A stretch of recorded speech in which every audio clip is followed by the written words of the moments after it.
Welcome to Garage Gym Athlete Ask Me Anything. It's pretty simple. I'll be answering questions from the thousands of athletes that follow our daily programming. If you have a question or topic you want submitted, go to garagegymathlete.com/AMA. Let's get started.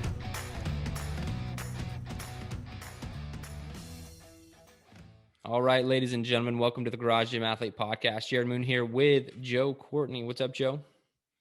No longer the sun. No longer the sun?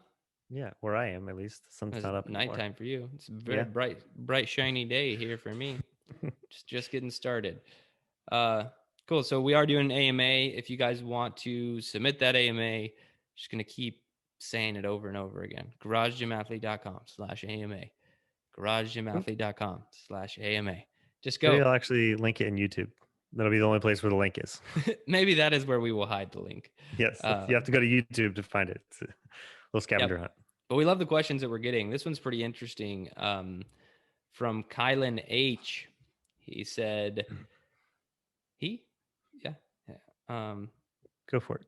Hey, so I had a health question in reference to heart rate and performance. I wear a Polar H10 chest strap monitor, not a sponsor, that seems to be pretty accurate from my understanding. Something I've struggled with for several years is nausea and vomiting when I really push my workouts. With the monitor, I've noticed when my heart rate gets to about 87-ish%, I start feeling that way.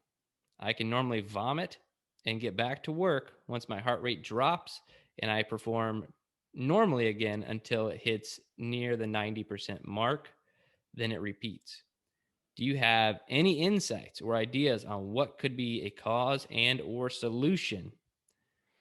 My initial thought is sugar intake or poor diet, but I haven't seen any changes over a few years with different food intake.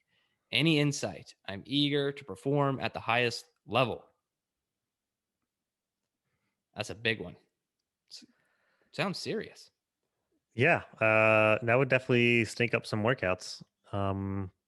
So I will ask you a question first, related, I guess. Do you think this is a blood sugar thing? I don't think so, because I struggled with that blood sugar issue after high intensity type workouts. And it wasn't normally like a vomiting sensation. It was more of like a shakiness. I got real shaky. I mean, it could be. I know people react in different ways, but it doesn't sound like a food thing unless, I mean, he said he's been struggling with for years. The other way, like more mechanical, is like, are you eating a really big meal before every workout? Because if that's like your go-to of like, chicken fried steak and gravy before you hit workouts, which I highly doubt is the case. I'm just saying, like, if that were a thing, then maybe it could be food related from like just when your food timing wise, your body's getting rid of it. So I have a couple other things to say, but Joe, do you have any tips, suggestions, ideas? I haven't necessarily had this same issue. There's definitely been times where I've gotten nauseous, and I noticed it when I was doing Murph a little bit more. And I would always hit, like, when I would get to about 3/4 of the way through the calisthenics, I would hit a point where I just start getting real nauseous. And with that workout, there's a lot of up and down going on. So I think that was a fuel thing, and that made me think of this.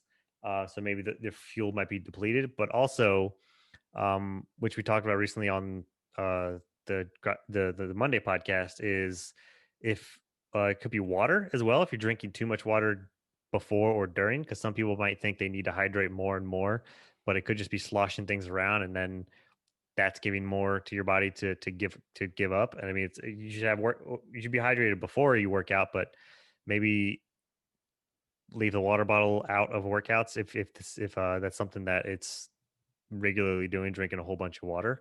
Other than that is the only thing I can debate on. See what the macros are and maybe flip whatever your macros are doing, whether it's fat. Whatever you're doing, stop. Yeah. Do something else. Turn around. Yeah.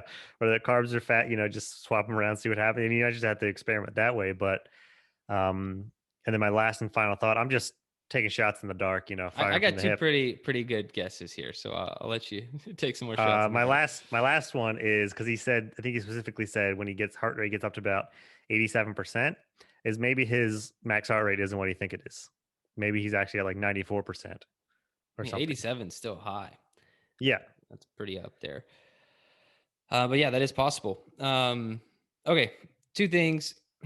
Your body does when you go incredibly high intensity, it will start shutting other shit down. For lack of science terms, there. If I don't know, it's happened to me. I've talked about it on the podcast before. I know it's happened to a lot of other people. Like heavy high rep back squats, I'll lose my hearing. I won't be able to hear for it's a very short amount of time, but your body is basically shutting down what is it is now. It doesn't know what the hell is going on, but whatever it is, it's starting to shut down other processes that are fairly important because it needs to focus all of its time, effort, and energy on what you're doing in this high intensity. So that's one reason people throw up during exercise is it's typically like a blood flow thing, right? Like all this blood starts flowing to a different part of your body, and that could take it away from digestion. It could just take it away from other critical things. So that's one reason that people throw up. But I don't think that there should be this trigger where I get to this 87% and then boom, I throw up. Because your fitness should increase, right? Like you should get accustomed to it. Like I know if I've told this story before, but it's been a while, just because it's such an awesome story. My family came to visit for Christmas several years ago, and this was like extended family and everything. And my brother-in-law wanted to do a hard workout, and so I was like, I don't know, dude, let's just do 60 seconds all out on the airdyne. And he's like, a minute, like whatever. And so it was my both my brother-in-laws, so my sister-in-law's husband and Emily's brother. So they both did the workout with me. I went first, and I probably gave it about an 85% effort. But to them, it looks super intense because they just don't work out. They don't really exercise. And brother in law one hops on, goes all out, immediately walks outside, could not really compose himself, throws up everywhere. And then brother in law two thinks he's not going to happen to him. He goes all out, 60 seconds on the airdyne as hard as he can, runs inside, and apparently is vomiting and pooping at the same time. That's his body's response to that level of intensity. Uh, Everything must go. yeah, it just started getting rid of everything. So they don't work out with me anymore, but that was just a fun story to tell about what your body can do when it's not accustomed to intensity. And the main reason I tell that story is because that does not happen to me.